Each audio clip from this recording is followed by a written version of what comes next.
Open warfare has now erupted in the Liberal Party amid bitter pre-selection battles and claims that former Treasurer Peter Costello wanted to make a political comeback. As revealed on 7:30 earlier this week, tension spilled into the public arena today. Former Victorian State Liberal President Michael Kroger went on radio to make a vicious attack on his old friend as Tony Abbott and his team looked on aghast. Political editor Heather Hewitt reports.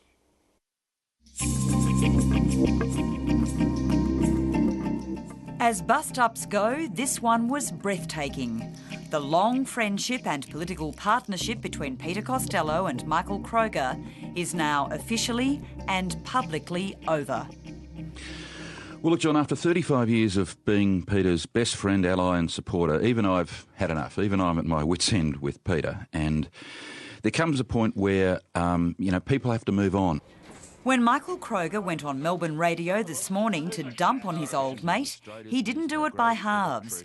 It was sensational listening. For 5 years he's been like a bear with a terribly sore head, with a migraine headache, attacking everyone and sundry. So people have just had enough of all this criticism. People in the Liberal Party. This is one example I'm giving you of Peter's petty-mindedness, small-mindedness. Why do I not talk to Peter much these days? Because, as all of his ex-friends know, lunch with Peter is an agony. It's a nightmare. You sit there and listen to him unload on Howard. He's not gracious about John.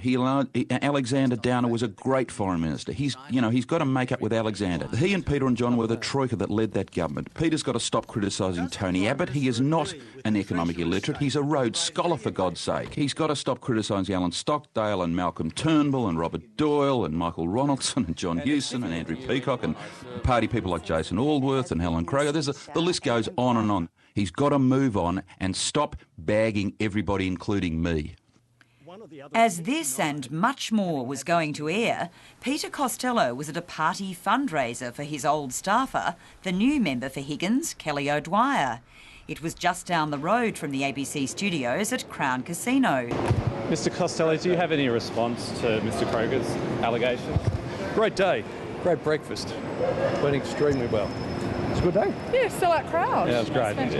I would say that when two people who are extremely close have a bit of a falling out and are still members of the family, it's pretty awful. But having said that, I wish they'd do it in private rather than sharing it with everyone across Victoria. That advice seems highly unlikely to be heeded, not with declarations like this from Michael Kroger. When I'm at my wit's end with him, John, this is the Kroger of the Kroger-Costello faction. When I'm at my wit's end with him, that should tell you something. No, I don't want to have lunch with Peter anymore. I don't want to deal with him anymore. I've been apologising for him and defending him for 35 years, and it's time for him to bury the hatchet with all these people. Peter Costello later issued a long statement saying he would not reply to the attacks on his character, other than to say they were false.